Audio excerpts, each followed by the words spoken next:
गंजाम जिलार भंजनगर विजु पट्टनायक शिशु उद्यान दक्षिण ओडिशार एकमात्र वाटर पार्क रही।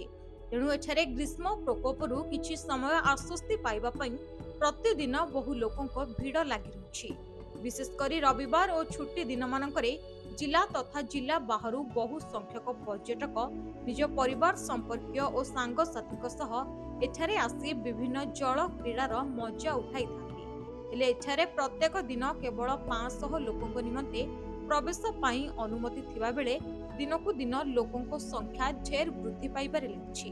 आज रविवार थिबारु बहु पर्यटक एठाकु आसिथिले। हेले प्रथमे आसिथिबा 500 लोकंकु वाटर पार्क को प्रवेश करिबा पई टिकेट मिलिथला।